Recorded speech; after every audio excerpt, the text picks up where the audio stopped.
ஒரு மனுஷன் வசதியா பிறக்கிறான், ஒரு மனுஷன் அறிவாளியா பிறக்கிறான், ஒரு மனுஷன் நோயாளியா பிறக்கிறான், ஒரு மனுஷன் எத்தனையோ குறைபாடோட பிறக்கிறான். அதெல்லாம் கடவுள் அவர் இஷ்டப்படி படைச்சான்னு சொன்னா அந்த கடவுளை விட நியாயமற்ற நபர் இந்த உலகத்தில் வேறு யாரும் இல்லை.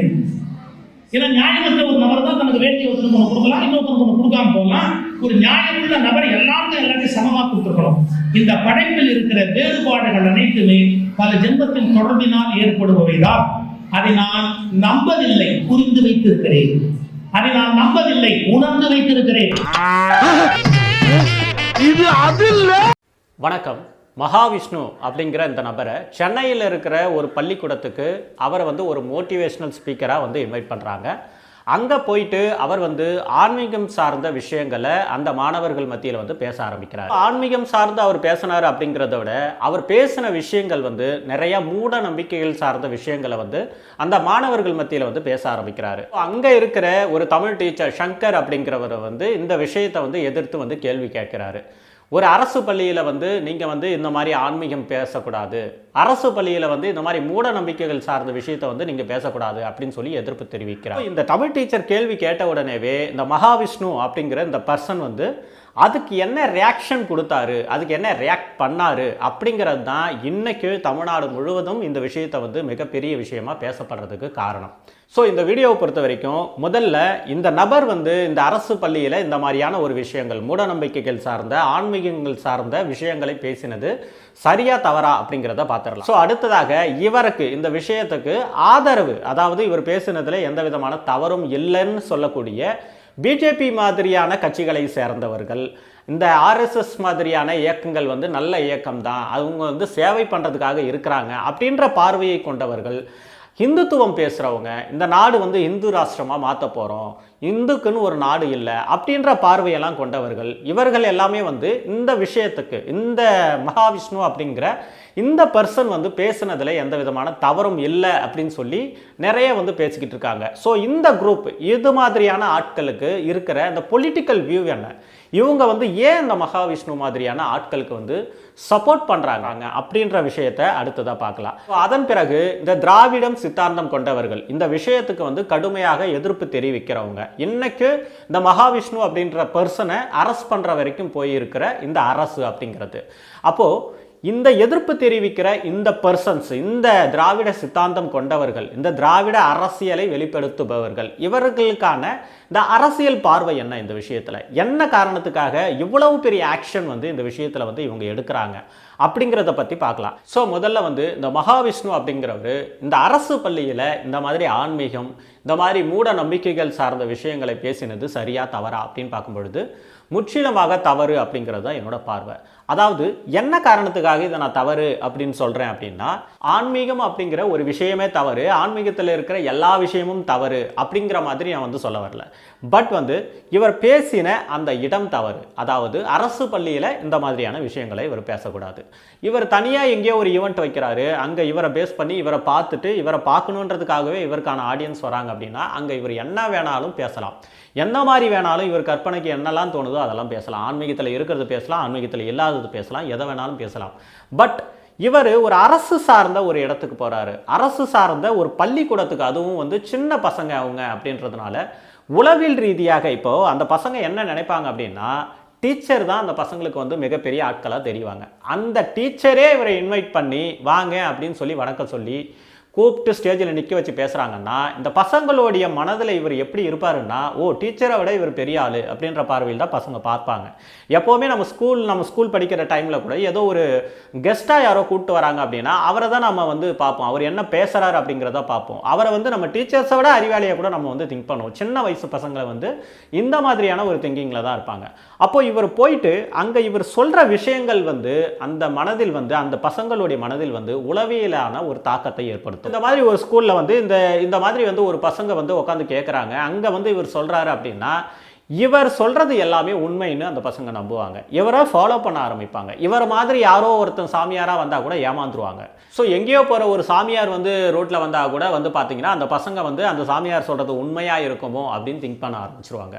அப்போது எஜுகேஷன் ரீதியாக, அறிவியல் ரீதியாக சொல்லிக் கொடுக்குற அந்த விஷயங்களை இருந்து திசை திரும்பி அந்த மாணவர்கள் வேறு திசையில் பயணிக்கிறதுக்கான நிறைய வாய்ப்புகள் இருக்குது. ஸோ மேஜரான விஷயம் இதுதான். இந்த ஆன்மீகம் அப்படிங்கிறது அது உண்மையாக இருக்கலாம், பொய்யா இருக்கலாம், மறுபிறவி உண்மையாக இருக்கலாம், பொய்யா இருக்கலாம் அப்படிங்கிறதெல்லாம் வேறு. பட் இந்த பசங்க இப்போ காலேஜ் பசங்கள்கிட்ட போய் நீ மறுபிறவின்னு பேசினா எடுத்துக்கிறவன் எடுத்துக்குவான், எடுத்துக்காதவன் கேலி செஞ்சிருவான். இந்த பசங்க, இந்த சின்ன பசங்க வந்து அந்த அளவுக்கு யோசிக்க மாட்டாங்க. ஒரு கெஸ்ட்டாக வர ஒரு பர்சன் பேசுறது எல்லாமே உண்மைன்னு நம்புவாங்க. பேசிக்காக இப்போ இந்த பசங்களுக்கு என்ன வந்து உளவியல் ரீதியான தாக்கத்தை ஏற்படுத்துதோ அதுதான் வந்து இவங்களுடைய லைஃப் லாங் வந்து இவங்க வந்து டேர்ன் ஆகிற ஒரு விஷயமா இருக்கும். ஸோ அதனால் இந்த விஷயத்தை இவர் ஒரு அரசு பள்ளியில் பேசியது மிக மிக தவறு. ஸோ அடுத்தபடியாக இவர் நடந்துக்கிட்ட அந்த விதம் அப்படிங்கிறது வந்து மிகப்பெரிய கோபத்தை மக்கள் மத்தியில் உண்டு பண்ணுது. அதாவது ஒரு பார்வையற்ற ஒரு தமிழ் ஆசிரியர் அங்கே வந்து கரெக்டாக வந்து கொஷின் பண்ணுறாரு, நீங்கள் அரசு பள்ளியில் இதை பேசக்கூடாது, இது தப்புங்க அப்படின்னே சொல்கிறாரு. எந்த கான்ஸ்டியூஷனில் சொல்லியிருக்கு அப்படின்னு சொல்லி அவர்கிட்ட போயிட்டு எதிர்த்து பேசுகிறாரு இவர். பேசிக்காக எல்லாருக்குமே தெரியும், இந்தியா அப்படிங்கிறது ஒரு மத சார்பின்மை நாடு. அப்படின்னும் பொழுது இங்கே அரசு சார்ந்த விஷயங்களில் எந்த விதமான மதத்தை சார்ந்தும் எதுவும் பேசக்கூடாது அப்படிங்கிறது பேசிக்காக எல்லாருக்குமே தெரியும். லீகலாகவே அங்கே வந்து இவர் இந்த மாதிரியான ஒரு மதத்தில் இருக்கிற சில விஷயங்களை பகிர்ந்து கொண்டது தவறு அப்படிங்கிறத நான் சொல்ல வரேன். இல்லை அவர் இந்து மதம் அப்படின்னு எதுவுமே குறிப்பிடலையே, இந்து மதத்தை சார்ந்து அவர் பேசினாருன்னெலாம் குறிப்பிடலையே, மறுபிறவியை பற்றி பேசினார், மந்திரம் சொன்னால் மழை வரும்னு சொன்னார், இதுதானே சொன்னார் அப்படின்னு கேட்டிங்கன்னா எல்லா மதங்கள்லையுமே மறுபிறவியை வந்து அக்செப்ட் பண்ணிக்கிட்டாங்க அப்படின்லாம் கிடையாது. உலகம் முழுவதும் நிறைய மதங்கள் இருக்குது. நிறைய மதங்களில் மறுபிறவியை நம்பலை, நிறைய மதங்களில் மறுபிறவியை நம்புகிறாங்க. இந்த மாதிரி இருக்கும்போது இங்கே இந்தியாவை பொறுத்த வரைக்கும் மறுபிறவி கான்செப்ட்ஸை அதிகபட்சமாக சொல்கிறது ஹிந்து மதம் தான். இவர் பேசின விஷயங்கள் எல்லாமே ஹிந்து மதம் தான். அப்படின்னும் பொழுது இவர் ஹிந்து மதம்னு பேர் சொல்கிறது மூலமாக தான் இவர் மதத்தை பேசினார் அப்படின்லாம் கிடையாது. இவர் பேசுறது பொதுவாகவே நமக்கே தெரியுது, இவர் ஹிந்து மதத்தில் இருக்கிற நிறைய விஷயங்களை தான் வந்து சொல்லிக்கிட்டு இருக்காருங்க. ஸோ லீகலாகவே இவர் பேசினது வந்து அங்கே தவறு அப்படிங்கிறத நம்ம பார்க்க முடியுது. ஸோ இதையெல்லாம் தாண்டி இவருக்கு இவ்வளவு தைரியம், ஒரு இடத்துல ஒரு பள்ளியில் ஒரு ஆசிரியரை பார்த்து எதிர்த்து பேசுகிற அளவுக்கு உங்களுக்கு அவ்வளவு தைரியம் இருக்குது அப்படின்றத வந்து எப்படி புரிஞ்சுக்க முடியுது அப்படின்னா, இவங்களுக்கெல்லாம் வந்து எங்கேயோ ஒரு இடத்துல வந்து நிறைய வந்து பணம் சேர்ந்துருக்கலாம். இவருக்கு நிறைய ஃபவுண்டேஷன் வந்து நிறைய வந்து அங்கங்கே கிளைகள் இருக்கிறதா சொல்கிறாரு. பரம்பொருள் அப்படின்ற ஃபவுண்டேஷன் இவர் நடத்திட்டு இருக்காரு. 4-5 நாடுகளில் இவருக்கு கிளைகள் இருக்கிறதா சொல்கிறாரு. அப்போ எவ்வளவு வந்து இவருக்கு வரவேற்பு இருக்கும், எவ்வளவு பணம் வந்து இவர்கிட்ட இருக்கும் அப்படிங்கிறத நம்ம பார்க்கணும்.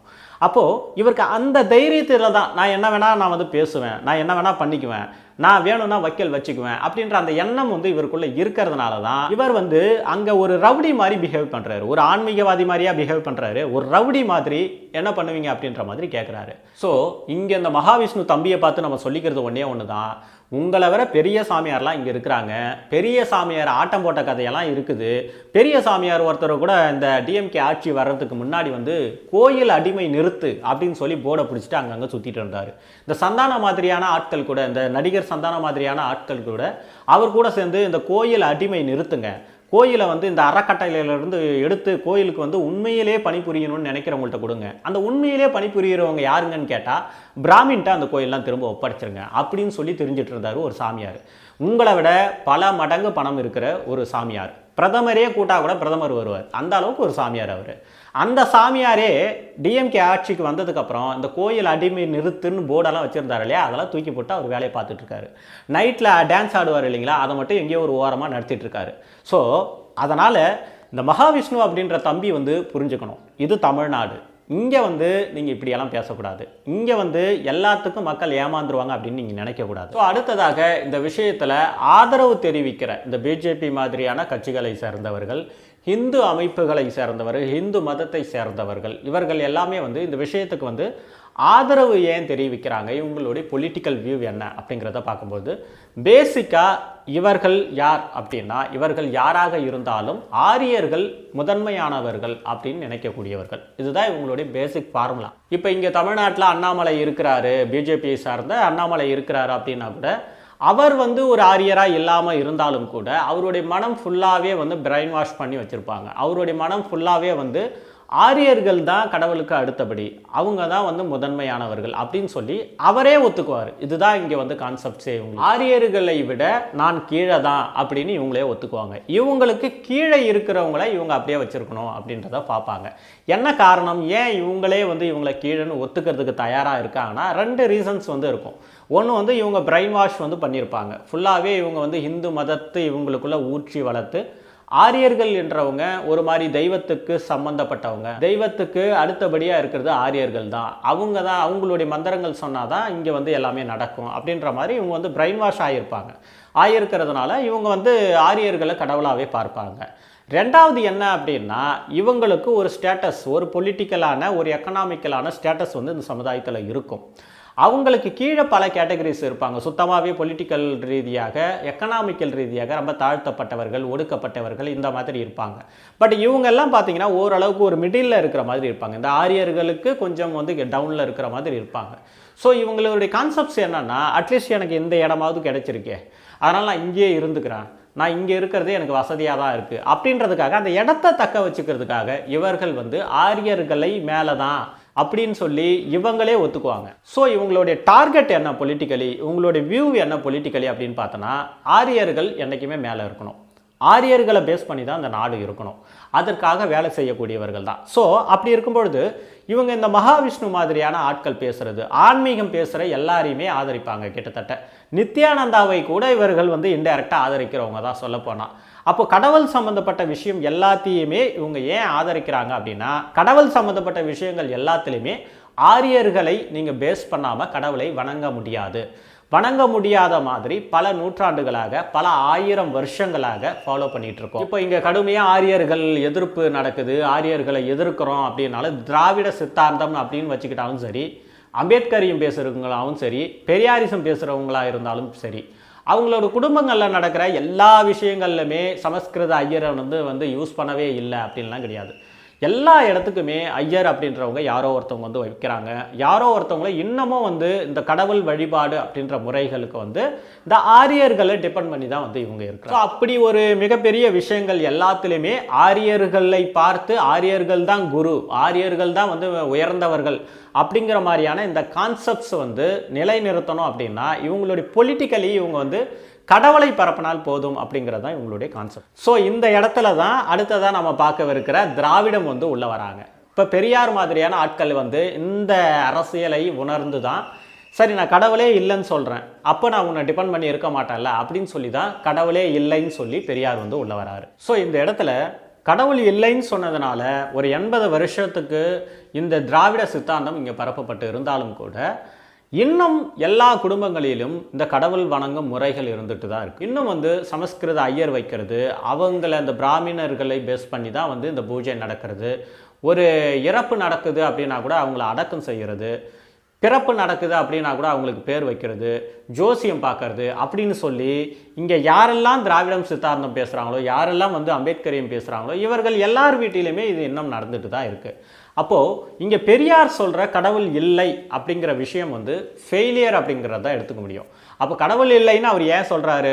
சமூகத்தில் இந்த ஆரியர்கள் அப்படின்றவங்க வந்து இந்த விஷயத்தை வச்சு தான் மேலேயே இருந்துட்டு இருக்காங்க. இவங்க வந்து நிறைய மூட நம்பிக்கைகள் சார்ந்த மாதிரி இந்த சமூகத்தை வந்து ஒரு கேட்டகரியில் வச்சுருக்காங்க. இதையெல்லாம் கலைக்கணும்னு தான் பெரியார் வந்து கடவுள் இல்லைன்னு சொல்கிறாரு.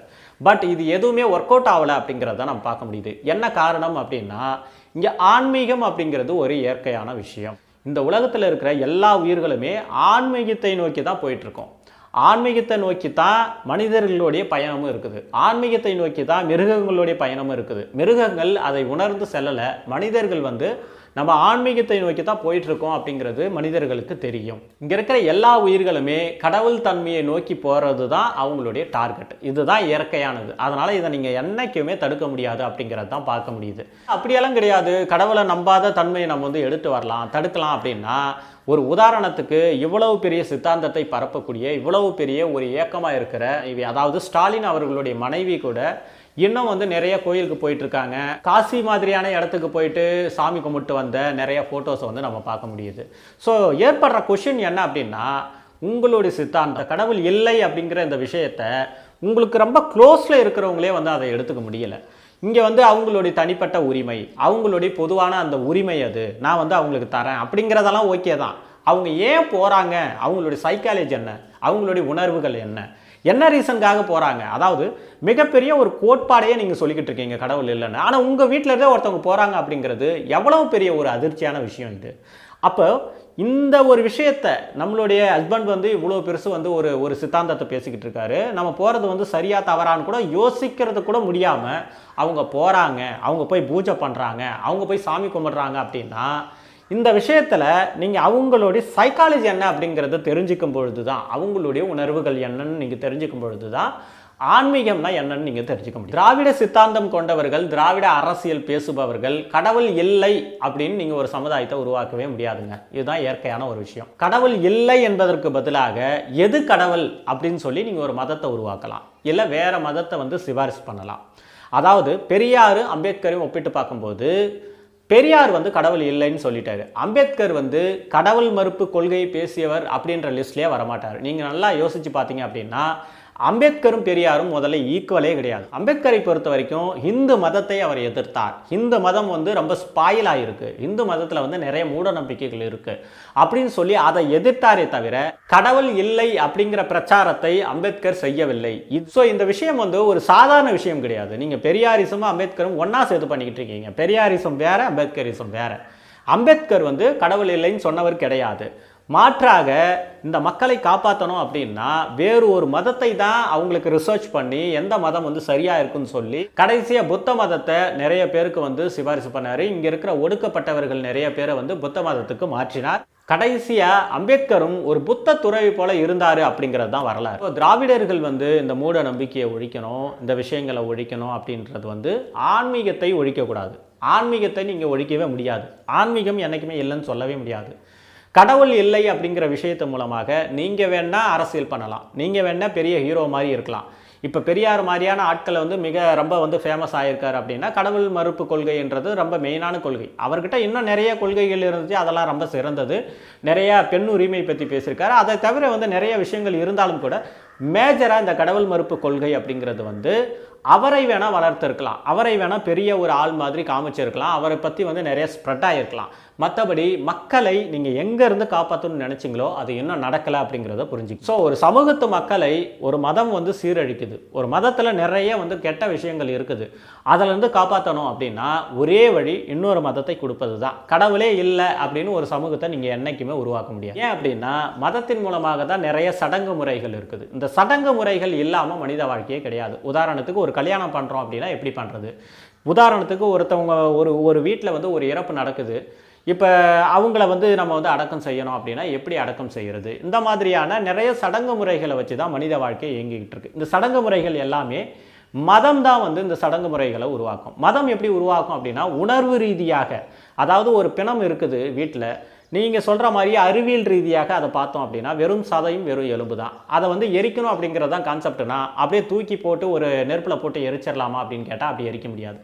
அந்த பிணமாக இருந்தாலும் அதற்கான மரியாதை செலுத்த வேண்டும் என்பதெல்லாம் ஒரு உணர்வு ரீதியான ஒரு விஷயம். இதற்கு ஒரு சடங்கு முறைகளை ஃபாலோ பண்ணோம் அப்படின்னா உணர்வு ரீதியாக அனலைஸ் பண்ணி தான் அதுக்கு ஒரு சடங்கு முறைகளை ஃபாலோ பண்ணணும். அப்போ இந்த சடங்கு முறைகள் எல்லாமே ஒரு மதத்தில் தான் இருக்கும். மதம் வந்து உணர்வு ரீதியாக இப்படி தான் ஒரு மனுஷனுக்கு வந்து சடங்கு முறைகளை உருவாக்கணும் அப்படின்னு சொல்லி உருவாக்கியிருக்கோம். ஸோ இந்த ஹிந்து மதத்தில் நிறைய கெட்ட சடங்கு முறைகள் இருக்குது, நிறைய வந்து ஃபாலோ பண்ணக்கூடாது அப்படின்னா நீங்கள் வேறு மதத்தை தான் சிபாரிசு பண்ணலாமே தவிர கடவுள் இல்லை மதம் இல்லை அப்படிங்கிறது மூலமாக நீங்கள் அந்த மக்களை வந்து ஒரு மோசமான சமூகத்திலிருந்து மீட்டெடுக்கிறதுக்கான எந்த விதமான வழியுமே இல்லை. ஸோ திராவிட அரசியலில் இந்த கடவுள் இல்லை அப்படின்னு சொல்லக்கூடிய இந்த விஷயம் அப்படிங்கிறது ஒரு வெத்தான விஷயம் தான். இதனால் மக்களுக்கு எந்த விதமான பிரயோஜனமும் கிடையாது. பெரியாரா அம்பேத்கரா அப்படின்னு பார்க்கும்பொழுது ஒரு சமூகத்தை மக்களை அவங்கள காப்பாற்றணும் அப்படிங்கிற அந்த விஷயம், அந்த மோட்டிவில் வந்து அம்பேத்கர் தான் சிறந்தவர் அப்படிங்கிறத சொல்லலாம். ஸோ இதிலையும் கூட இந்த தலித் அரசியல் பேசுபவர்கள், அம்பேத்கரையும் பேசுபவர்கள் ஒரு 70% இதில் வந்து கரெக்டாக வந்துட்டாங்க அப்படின்னு சொல்லலாம். புத்தரை வந்து அவங்க எடுத்துக்கிட்டாங்க அப்படின்னு சொல்லலாம். பட் இதிலையும் ஒரு குழப்பத்தை வந்து அவங்க விளைவிச்சிட்டு இருக்காங்க. இந்த பெரியாரிசத்தையும் அம்பேத்கரிசையும் கம்பேர் பண்ணிக்கிட்டு இங்கே தமிழ்நாட்டில் இருக்கிறவங்க கடவுள் இல்லை, புத்தர் வந்து கடவுள் இல்லைன்னு சொன்னார் அப்படின்னு சொல்லி வீணான பிரச்சாரமெல்லாம் பண்ணிக்கிட்டு இருக்காங்க. புத்தர் எப்போ கடவுள் இல்லைன்னு சொன்னார்? புத்தரை பொறுத்த வரைக்கும் ஞானமடைஞ்ச வரலாறுன்னு ஒன்று இருக்குது. ஞானமடைகிறதுனா என்னங்க? அதாவது ஒரு அறிவாளி வந்து, ஒரு பகுத்தறிவாளி வந்து நான் அறிவடைஞ்சேன்னு ஏதாவது ஒரு நாள் சொல்லுவானா? புத்தர் ஞானமடைந்திருக்காரு. புத்தர் ஞானமடைஞ்ச வரலாறு அப்படிங்கிறது வந்து அவர் வந்து ஒரு சாமியார் அப்படிங்கிறத குறிக்குது. இப்போ என்ன பண்ண போறீங்க? நீங்கள் வந்து புத்தர் வந்து பகுத்தறிவாளி மட்டும்தான் அப்படின்னு நிரூபிக்கிறதுக்காக ஞானமடைஞ்ச வரலாறே வந்து இல்லைன்னு மாற்ற போறீங்களா? யதார்த்தமாக பார்த்தாலும் இந்த தலித் அரசியல் பண்றவங்க வந்து அம்பேத்கர் சொன்ன மாதிரி அந்த புத்தரை எடுத்தது அப்படிங்கிறது சரியான விஷயமா இருந்தாலும் கூட கடவுள் இல்லைன்னு புத்தர் சொன்னார், கடவுளே கிடையாது அப்படின்னு புத்தர் சொன்னார் அப்படின்ற பிரச்சாரம் வந்து தேவையற்றது அப்படிங்கிறத சொல்லலாம். உண்மையிலே வந்து இந்த இந்திய மண்ணை பொறுத்த வரைக்கும் ஆரியத்திற்கு மிகப்பெரிய எதிரி யார் அப்படின்னு கேட்டனா பெரியார் கிடையாது, புத்தர் அப்படிங்கிறத சொல்லலாம். பெரியார் கடவுள் இல்லைன்னு சொல்றது மூலமாக ஆரியர்களுக்கு எந்த விதமான பிஸ்னஸ் லாஸும் கிடையாது. திரும்ப திரும்ப நீங்கள் கடவுள் இல்லைன்னு நீங்கள் சொன்னாலும் கூட மக்கள் அவங்கள டிபெண்ட் பண்ணி இருக்கிறது வந்து இன்னும் நடந்துட்டு தான் இருக்குது. இன்னும் அவங்கள டிபெண்ட் பண்ணி தான் இன்னும் பூஜை பண்ணிக்கிட்டு இருக்காங்க, இன்னும் அவங்கள டிபெண்ட் பண்ணி தான் சடங்கு முறைகள்லாம் நடத்திட்டு இருக்காங்க. பட் புத்தர் இப்படி பண்ணலை. புத்தர் என்ன பண்ணார் அப்படின்னா அவரே ஒரு மதத்தை வந்து ஒரு கோட்பாடை உருவாக்கினார். அப்போது மக்கள் எல்லாருமே இந்த ஆன்மீகத்தை நோக்கி ஓடுறதுன்றது வந்து ஸ்டாப் பண்ணலை புத்தர். ஆன்மீகத்தை நோக்கி போகிறதுக்கான இந்த டூல் அப்படிங்கிறது தான் ஒவ்வொரு மதமும். அப்போ ஹிந்து மதத்திலேருந்து மக்களை வந்து எடுத்து வரணும், இந்து மதத்திலேருந்து மக்களை வந்து மீட்டெடுக்கணும் அப்படின்றது பார்க்கும்பொழுது புத்தர் வேற ஒரு டூலை காமிக்கிறாரு, வேற ஒரு வழியை காமிக்கிறாரு. இப்படி நீங்கள் தியானம் பண்ணுங்க, அந்த சடங்கு முறைகள்லாம் தேவை கிடையாது, இப்படி பண்ணாலும் நீங்கள் வந்து ஆன்மீகத்தை அடையலாம் அப்படின்னு சொன்ன புத்தர் இருக்கார் இல்லைங்களா, இவரால் தான் வந்து இந்த ஆரியர்களுக்கு மிகப்பெரிய ஒரு கோபம் உண்டு பண்ணுச்சு. பெரியார் 96 வயசு வரைக்கும் 97 வயசு வரைக்கும் வாழ்ந்தார். அவரை யாரும் வந்து ஆரியர்கள் பெருமளவு கொடுமைப்படுத்துனாங்க, பெருமளவு அவரை வந்து சிறைக்கு அனுப்புனாங்க, இந்த மாதிரி கதைகள்லாம் ஒன்றும் கிடையாது. அவர் கடவுள் இல்லை இல்லைன்னு சொல்லிட்டு இருந்தாரே தவிர அதனால் ஆரியர்களுக்கு எந்த விதமான உண்மையிலே பாதிப்பே கிடையாது. புத்தரை இந்த நாட்டை விட்டே துரத்துனாங்க. அந்த கோபமும் தீராமல் அவருடைய சிலையில் இருக்கிற தலைகளை வெட்டினாங்க. அப்போ எந்த அளவுக்கு புத்தர் வந்து சரியாக அவருடைய வேலையை செய்திருப்பார். அப்போது புத்தர் செஞ்சது தான் உண்மையிலேயே ஒரு சமூகத்தை மீட்டெடுப்பது. அதாவது கடவுள் இல்லைன்னு சொல்றது கிடையாது, எது கடவுள்னு சொன்னார் புத்தர். ஸோ இந்த திராவிடம் அரசியல், இந்த தலித் அரசியல், இவங்கெல்லாம் சொல்கிற மாதிரி ஆன்மீகம் அப்படிங்கிறதே தவறெல்லாம் ஒன்றும் கிடையாது. இப்போ சுகி சிவம் பேசின இந்த வீடியோவை வந்து ஆரம்பத்தில் நான் ப்ளே பண்ணியிருந்தேன். அவர் கிட்டத்தட்ட திராவிட சித்தாந்தம் கொண்டவர் தான், திராவிட அரசியலுக்கு சப்போர்ட்டர் தான் அவர். அவரை வந்து இந்த திராவிட அரசியல் பேசுகிறவங்க வந்து விமர்சிப்பாங்களா? ஏன்னா அதே கருத்தை சேம் அதே வார்த்தைகளை அவர் சொல்லியிருக்காரு, விமர்சிப்பாங்களா அப்படிங்கிறது தான் என்னுடைய கேள்வி. அப்போது இங்கே ஆன்மீகம் அப்படிங்கிறது ரொம்ப முக்கியம், ஆன்மீகம் அப்படிங்கிறது ரொம்ப இம்பார்ட்டன்ட். இந்த மகாவிஷ்ணு மாதிரியான ஆட்கள் பேசுறது தான் ஆன்மீகம் அப்படின்னு எடுத்துக்கிட்டு ஒட்டுமொத்த ஆன்மீகத்தை நம்ம வந்து குறை சொல்ல முடியாது. ஸோ அட்லாஸ்ட் இந்த மகாவிஷ்ணு பேசிய இந்த விவகாரத்தை பொறுத்த வரைக்கும் நம்ம என்ன சொல்ல வரோம் அப்படின்னா, இந்த மறுபிறவி மாதிரியான கான்செப்ட்ஸ் வந்து ஆன்மீகத்தில் இருக்கிற ஒரு விஷயம்தான்.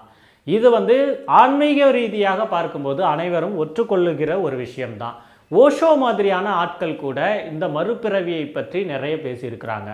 பட் இவர் வந்து அந்த ஸ்கூல், அந்த அரசு பள்ளியில் பேசுனது தான் தவறுன்னு சொல்ல முடியுமே தவிர இந்த மறுபிறவி கான்செப்ட்ஸ் பேசுகிறதே வந்து தவறுன்னு சொல்ல முடியாது. இதெல்லாம் தவிர்த்து அவர் மேலே மக்களுக்கான கோபம் என்னவா இருக்குன்னா, ஒரு பார்வையற்ற ஒரு ஆசிரியர்கிட்ட எப்படி பேசணும்னு கூட தெரியல, இவருக்கு என்ன ஆன்மீகம் தெரிஞ்சிருக்க போகுது அப்படிங்கிறது உண்மைதான்.